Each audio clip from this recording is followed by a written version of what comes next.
건강에 대한 그 건강을 지키는 이야기 중에 그 약에 대한 얘기를 이제 부탁을 받았는데요. 저도 이제 그 80년도에 중앙대학대를 들어갔어요. 그래서 84년도 졸업했습니다. 그래서 졸업하자마자 약국하기 시작했거든요.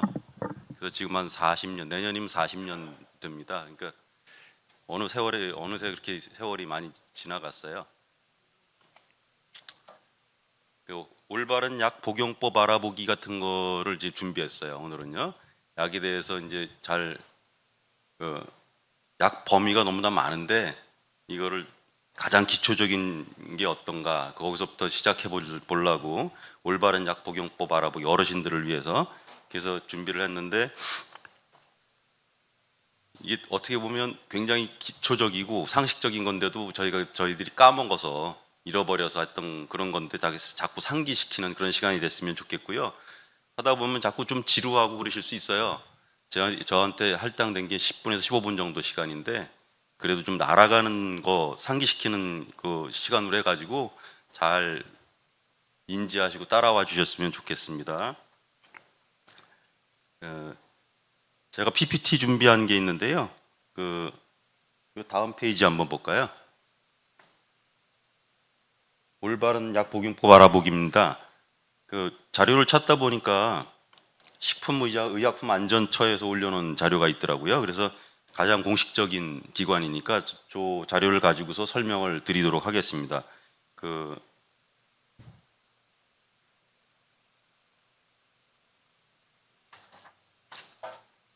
식품의약품안전처에 대해서는 이렇게 나와 있어요. 그러니까 식품의약품안전처는 제가 보니까 2013년도에 안전청에서 처로 승격이 됐더라고요. 그래서 식품과 의약품에 관한 임상시험이나 안전검증 등을 해서 국민들의 건강에 유익하거나 유해한 식품의약품을 분류하고 고시하고 이제 단속하는 그런 그 업무를 하는 그런 기관입니다. 그 다음 페이지요. 어르신들의 경우는 약물 복용을 더욱 주의하셔야 된다고 나와 있죠. 그 복용하는 여러 가지 약들끼리 복잡한 상호작용이 생길 수 있다고 되어 있습니다. 그 만성 질환으로 이제 여러 가지 약을 이제 복용하시고 계시잖아요. 저도 약국 지금 하면서 보면 저희 약국에 이제 위에 있는 병원이 그 만성 질환들이 많이 있는 그 순환기 내과가 있는 그 순환기 내과가 있어요. 그래서 오시는 분들 보면 아침 약이 뭐 15가지, 뭐 저녁 약이 12가지 이런 식으로 많이들 드시고 하는 경우들이 있어요. 거기에 대해서 이제 복약 지도를 잘 해드리곤 하는데 그래도 몸에 건강에 좋다고 막 다른 것도 건강기능식품도 사서 막 드시고 그러다 보면 서로 상충되고 그래가지고 안 좋은 경향이 생기실 수도 있으니까 꼭 의사나 약사하고 상의를 해서 더 드시는 그런 방법으로 하시면 좋겠고요.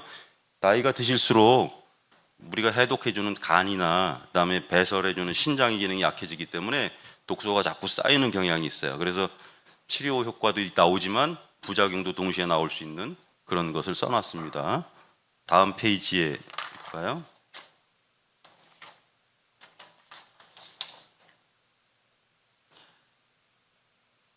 그 새로운 약을 처방받을 때는 의사 약사에게 현재 복용하는 모든 약에 대해 자세히 알리기라고 되어 있습니다.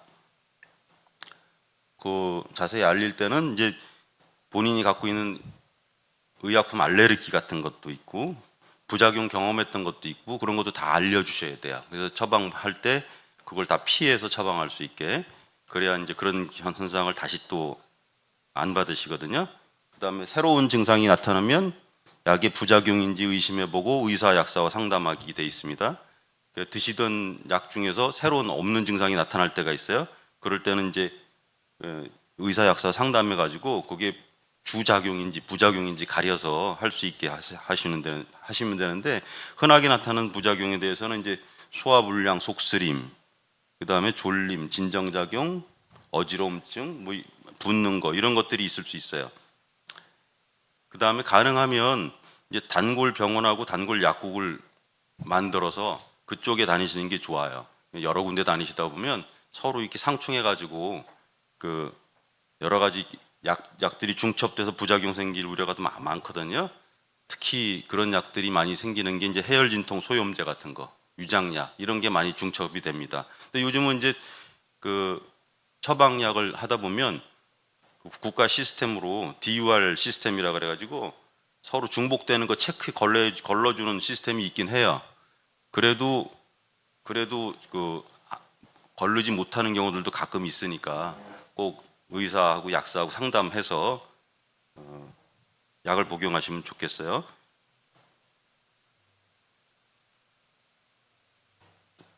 그다음에 약의 용도나 복용 횟수나 복용 시간 뭐 이런 거는 잘 보이도록 약봉투에 크게 써놓는 그런 것도 한 방법이 될 수 있고요.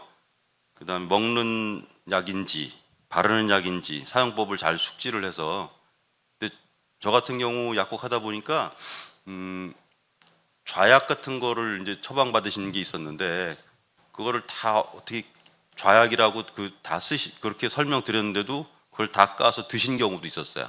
그러니까 연세가 많으시면 자꾸 인지력이 저하되니까 그런 경우가 있어요. 그래서 약도 이제 섞어서 막 보관한다고 하시는데 막 섞어 놓고 하시면 약 모양이 비슷한 것들이 또 있어요.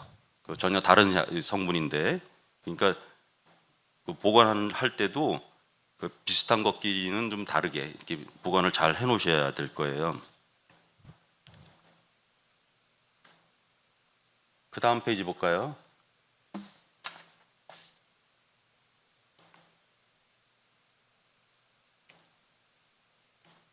자, 약을 보관할 때 보면 냉장 보관 표시가 없다면 건조하고 서늘한 곳에 두라고 돼 있어요. 그러니까 보통 약 보관하실 때 보면 냉장고에 이렇게 다 넣어 놓으시거든요. 냉장고에 넣어 놓으면 안 좋습니다. 원래 그 습기를 자꾸 먹어서 그게 이제 바깥으로 나왔다가 또 들여보내면 습기 먹고 그러다 보면 거기 미세한 미생물들 많이 껴요. 그러니까 냉장고에 보관하시지 말고 공기가 잘 통하고 건조하고 서늘한 곳에 그런 데 보관하시라고 하시는 좋으세요. 약들 경우에 이제 꼭 냉장 보관해야 될 경우는 그 표시가 돼 있어요. 또 약국에서 가르쳐 드릴 거고 약사님들이요. 그다음에 약을 임의로 쪼개거나 갈아서 복용하지 않기 쪽이 나와 있는데요. 저런 경우는 이제 서방정 같은 거라고 있어요. 이 약이 이게 들어가면 층이 다르게 돼 있어가지고 약효 시간을 지속하기 위해서 앞에는 빨리 붕해되고 뒤에는 늦게 붕해되고 이렇게 만들어진 약들이 있거든요.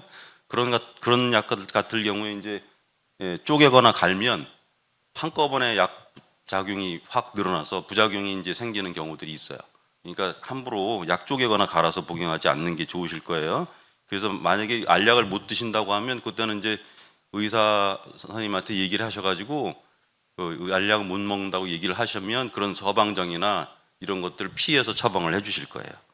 그다음에 약을 먹는데 이제 음료수랑 먹어요. 보통 커피, 유제품, 우유 뭐 이런 거랑 그런 거랑 같이 드시면은 우유 같은 경우는 약의 흡수를 방해를 해요. 저해를 하고. 그래서 그런 음료수나 이런 걸로 드시지 말고 또 다른 주스나 이런 걸로 먹으면 당을 또 올릴 수 있고 당뇨 있으신 분들한테는. 그래서 꼭 물로 드시는 걸로 그렇게 하시고요. 그다음에 그 다음 페이지 볼까요? 아, 이게 있게 나왔구나. 이제부터 PPT 안 올리는 건데요. 제가 이제 조금 더 준비한 걸로 하겠습니다. 그 정해진 시간에 약 복용하기가 있어요. 정해진 시간에 식전, 식간, 식후 이렇게 취침 전 이렇게 따로 정해진 시간에 복용하는 게 있거든요. 그런 약 같은 경우는 이제 그 설명을 해드릴 거예요. 식전 복용하는 약 같은 경우는 음식물로 인해서 약 흡수가 방해되거나 약의 작용 기전에 따라서 식사 전에 복용해야 약효가 잘 나타나는 것들이 있어요. 그 당뇨병 치료제 같은 건데요. 보면 예를 들면 식전에 이렇게 복용을 해주면 식후 혈당 올라가는 걸 방지하기 위해서 식전에 먹는 그런 약도 있고요. 예를 들면 그다음에 식간에 복용하는 것, 식사 전 식후 해갖고 한두 시간 지난 다음에 공복에 복용하시는 약이 있거든요. 그런 건 이제 음식물하고 일어날 수 있는 상호작용을 최소화하고 약효가 빨리 나타나도록 할 경우에 이제 식간에 복용하는 약이 있어요. 그다음에 식후 복용하는 약은 이제 음식물이 있을 때 약 효과가 높아질 수 있는 지용성 같은 경우가 있어요. 그 지용성 비타민 D라든지 A라든지 뭐 오메가 3라든지 이런 것들은 이제 음식물이 있을 때 더 흡수가 잘 되는 그런 거거든요. 또 하나는 음식이 있을 때 위점막을 이제 보호하니까 속쓰림 등의 부작용을 이제 감소시킬 수 있는 약 같은 것들이 있습니다. 예를 들면 소염진통제나 철분제나 이런 것들이 있어요. 그런 경우는 꼭 식후에 복용하시는 거. 대부분의 약이 식후에 복용하시게 돼 있죠. 그다음에 취침 전 복용하는 약은 이제 그 졸음이 오는 약, 또 아니면 이제 혈압을 내려주는 약인데 갑자기 일어나게 되면 금방 저혈압이 생겨가지고 쓰러지거나 뭐 어지럽거나 이러실 수 있는 약들이 간혹 있어요. 그런 경우는 또 이제 십신주 안에 복용하시도록 되어 있는 약들도 있습니다.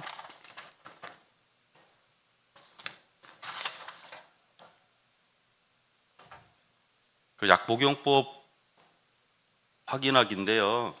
그 다음에 안전 수칙 같은 거예요. 5가지 안전 수칙을 제가 이제 뽑아왔는데요.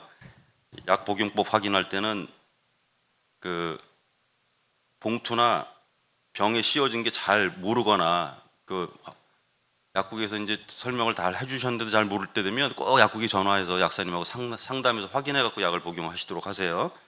그 다음에 약 나눠 먹지 않는 거, 친구들 간에 뭐 아는 분들 간에 약 증상이 비슷하다고 아픈 데가 비슷하다고 서로 약 이렇게 나눠 드시는 경우가 있어요. 그런 것도 좀 피하셔야 돼요. 체질마다 다 틀리고 거기에 맞춰서 약 처방이 되는 거기 때문에 뭐 똑같다고 그래서 먹었는데 부작용이 한 사람은 또 생기고 그러실 수도 있거든요. 그다음에 약 용량을 임의로 조절하지, 약 용량을 임의로 조절하지 않기. 그러니까 아침 저녁 약 있는데 아침 약만 먹고 저녁 약은 안 먹는다. 뭐 이런 식으로 하다 보면은 나중에 보면 이제 만성질환 같은 경우 할 때 저녁 약은 많이 남았어요 하고 오시는 분들이 있거든요. 근데 검사 결과는 안 좋게 나와요. 그런 경우는 꼭 병원에서 처방한 대로 그렇게 복용하시는 게 좋고요. 뭐 보관할 때는 이제 아까도 말했지만 섞어서 보관하지 않고 좀 다르게 이렇게 보관하시고요. 그 다음에 식후 30분 보통 복용하는 걸로 되어 있는데요. 식후 30분 그 복용이 이제 조금 달라졌어요. 기준이 2017년부터 식후에 그냥 바로 드셔도 되는 걸로. 왜냐하면 식후 30분이 제일 좋긴 하대요. 그 우리 위장이 이렇게 이제 식사를 하게 되면 뮤신이란 단백질이 나와서 이렇게 점액층이 나와가지고 위장을 보호하는 물질이 나오거든요. 그래서 식후 한 2, 30분 지나면 이제 그때 약을 드시면 속이 들쓰리고 그다음에 그때가 이제 혈류가 위장 점막으로 많이 흘러가지고 그때가 제일 건강하고 그러는데 그러다 보면 자꾸 놓치는 경우가 많이 있으니까 어르신들이 그래서 아예 그냥 못 드시는 경우보다는 드시는 게 낫다 그래서 식후 30분이 아니라 바로 드셔도 되는 걸로 그렇게 되어 있습니다. 그다음에 고혈압약하고 소염진통제 같은 걸 같이 드시게 되면 이제 혈압이 오를 수 있어요. 소염진통제가 신장을 자극하거든요. 그러니까 신장에서 이제 혈압을 올리는 레닌이라는 물질이 나오는데요. 그 호르몬을 자꾸 올려서 혈압을 올릴 수 있으니까 좀 같이 드시는 것도 피하시는 게 좋고요. 그 진통제는 이제 소염진통제하고 해열진통제가 있죠. 소염진통제는 이제 염증 가라앉히는 약인데요. 발목이 겹질렀거나 뭐그 이를 뽑은 다음에 이럴 때 쓰는 염증을 동반한 통증이 있을 때 쓰는 게 소염진통제고 해열진통제는 이제 제일 많이 알려진 게 타이레놀 같은 거 그게 이제 열을 내리는 작용이 있는 진통제. 그래서 이제 소염진통제보다는 혈압약 같이 드실 때는 해열진통제랑 같이 드시는 그렇게 처방하는 경우가 많이 있어요. 그다음에 코감기약 같은 경우에 전립선 비대증 연세 드신 분들, 전립선 비대증 있으신 분들하고 녹내장 있으신 분들은 또 악화시키는 경우가 있어요. 이제 교감신경 같은 걸 흥분시키거든요. 코감기약 같은 경우는 혈관을 이렇게 수축하기 때문에 그런 증상이 악화됩니다. 그런 것도 또 약국에서 이제 약사님들이 복약 지도를 해드릴 거예요. 그다음에 이제 고혈압 치료제하고 혈액응고 억제제 같은 거 처방받으신 분들이 있어요. 병원에서 처방받을 때 오메가3 같은 걸 같이 복용하게 되면 너무 그 응고가 억제돼 가지고 혈액이 이렇게 묽어지니까 또 혈압 상승이 될 수도 있고 출혈이 될 수도 있어서 멍 같은 게 잘 들으실 수 있어요. 그러니까 그럴 때 보면 이제 스톱하고 또 상의를 하셔서 그걸 더 드시지 말아야 될 거예요. 그다음에 항생제하고 우유하고 같이 먹으면 아까도 말씀드렸지만 항생제 흡수가 져야 되니까 항생제 효과가 떨어질 수 있고요. 특별히 이제 연세 드시면 변비약 같은 거 많이 드시잖아요. 변비약이 이제 밑으로 내려가서 장에서 녹게 돼 있어요. 알칼리에서. 근데 우유랑 같이 드시면 우유 자체가 알칼리니까 장에서 내려가서 녹는 게 아니라 바로 위에서 녹아버려요. 그러니까 복통만 일으키고 그 변비 효과는 없거든요. 그 변을 내보내는 효과는 없으니까 그렇게 또 하시면 되고요. 그다음에 과일 주스 같은 경우에 자몽 주스 같은 거는 또 고혈압 약 먹는 거에 따라서 혈압을 또 올릴 수도 있어요. 자몽 주스 같은 경우는 어떤 약을 처방받느냐에 다르지만 고혈압 약 중에 그것도 같이 드시면 안 되는 것도 있습니다. 물은 또 충분히 마시는 거를 원칙으로 하시고요. 그래서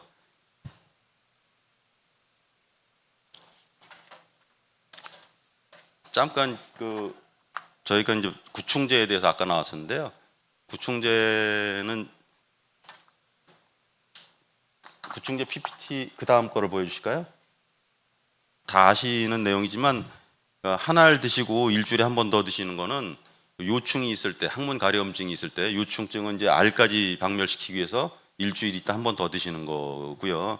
1년에 최소한 두세 번은 드시라. 저는 한 세네 번 드시라고 그렇게 되어 있는데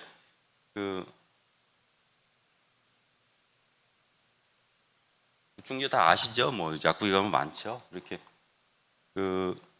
3, 4개월 한 번 드시라고 하는 이유는 이제 장내에서 유충에서 성충되는 기간이 3, 4개월 정도 걸린대요. 그래서 3, 4개월에 한 번 드시는데 요즘은 이제 사시사철, 옛날에는 그 채소 먹을 때만 있었지만 요즘은 사시사철 뭐 생냉물 먹고 뭐 회 먹고 뭐 이러니까 사시사철, 그다음에 또 여행도 많이 다니시니까 그 기생충 감염률이 높은 그런 외국 갔다 오시는 분들도 있고, 또 반려견이나 반려묘 이렇게 반려동물 같이 키우시니까 거기에 대해서도 또 그런 위험이 있으니까 3, 4개월에 한 번씩 해서 1년에 한 두세 번, 세네 번 복용하시는 게 좋습니다.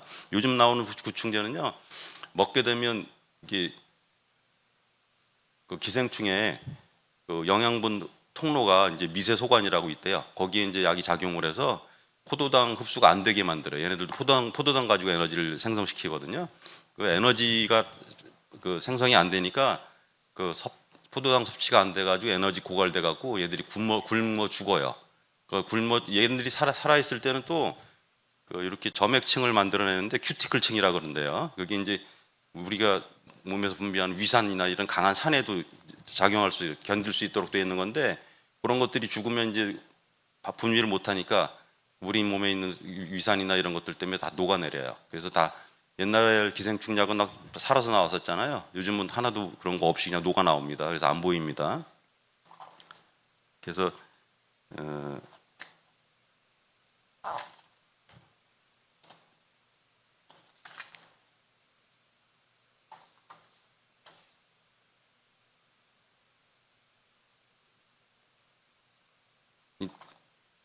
딱딱하시죠? 시간도 금방 가시고. 그 다음에 이제 그 약 보관법 같은 걸 하나 알려드리는데요. 그 개봉 이렇게 병체로 미개봉 상태로 받은 경우는 개봉 후 1년 이내 복용하시면 되고요. 그 다음에 약물에 이렇게 덜어준 거, 병에 덜어준 경우는 6개월 이내까지 가능하세요. 6개월 이내까지. 그 다음에 이제 그 시럽 같은 경우는 개봉한 상태에서 한 달 이내 정도까지가 가능하시고, 그렇게 하시면 되고요. 연고 같은 경우는 이제 개봉하고 나서 6개월 이내까지 가능하시고요. 보관 방법에 따라 다르겠지만 조제받은 연고, 이렇게 연고 가게에 있는 거는 한 30일 이내 정도까지 보관이 가능합니다. 여기서 이제 제가 준비한 거는 여기까지이거든요. 다음에 또 준비한 거 있으면 말씀드리도록 하겠습니다. 지루하셨는데 감사드립니다.